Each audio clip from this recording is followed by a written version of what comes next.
2025 সালে বাংলাদেশে খবর সংগ্রহ ও পরিবেশন করতে গিয়ে আক্রান্ত হয়েছেন 1000-এর বেশি সাংবাদিক। ক্রমেই বাড়ছে গণমাধ্যম পেশাজীবীদের জীবনের ঝুঁকি আর নিরাপত্তাহীনতা। বাধাগ্রস্ত হচ্ছে মুক্ত সাংবাদিকতা। রাজনৈতিক, অর্থনৈতিক ও আইনি মারপ্যাচে আবদ্ধ হচ্ছে স্বাধীন গণমাধ্যম। এসব কারণে বিশ্বের 180 দেশের মধ্যে বাংলাদেশের অবস্থান এখন 149তম। বিশ্ব মুক্ত সাংবাদিকতা দিবস নিয়ে আদিত্য মামুনের report. Colour expert dark sap এবং মাইল্ড অন হ্যান্ডস টেকনোলজি সমৃদ্ধ অরিক্স অ্যাডভান্স ডিটারজেন্ট পাউডার আপনার লন্ড্রি এক্সপার্ট। আজ বিশ্ব মুক্ত গণমাধ্যম দিবস। স্বাধীন সাংবাদিকতার দায়িত্বশীলতা আর প্রতিশ্রুতির দিন। তবে বাংলাদেশের বাস্তবতা বলছে, স্বাধীনতা থাকলেও এই পেশা এখনও অনেকটাই ঝুঁকির মুখে।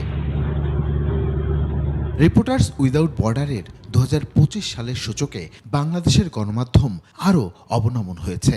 গুরুতর ঝুঁকি ক্যাটাগরিতে তালিকাভুক্তির নেপথ্যে আছে সাংবাদিকতা করতে গিয়ে শারীরিক হামলা, আক্রমণ, হয়রানি, নিপীড়ন, মামলার ঘটনাও।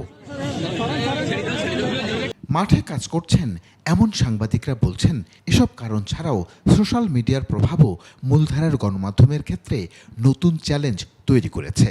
এমন পরিস্থিতিতে অনেক গণমাধ্যম ও সাংবাদিক বেছে নিচ্ছেন আত্মনিয়ন্ত্রণের পথ।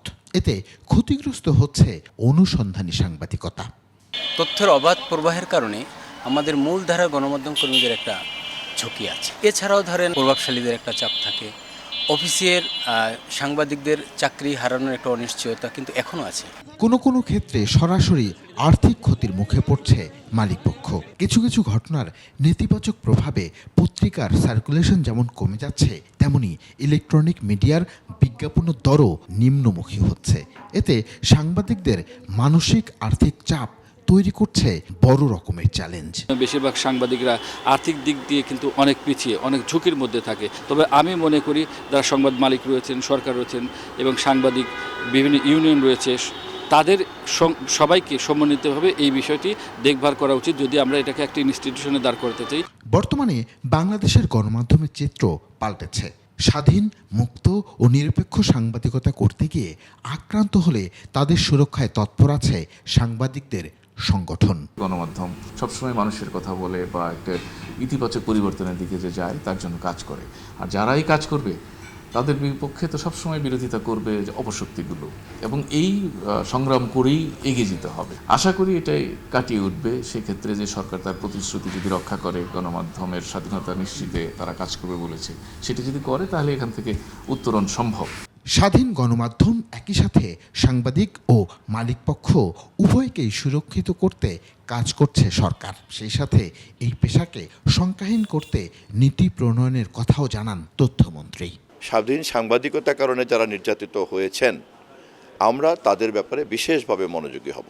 কারণ একজন সাংবাদিক নির্যাতিত হওয়া মানে হচ্ছে সাধারণ মানুষ তথ্যের অধিকার থেকে বঞ্চিত হওয়া। এখন দেখার বিষয় কতটা স্বাধীন হয়ে উঠতে পারে দেশের গণমাধ্যম।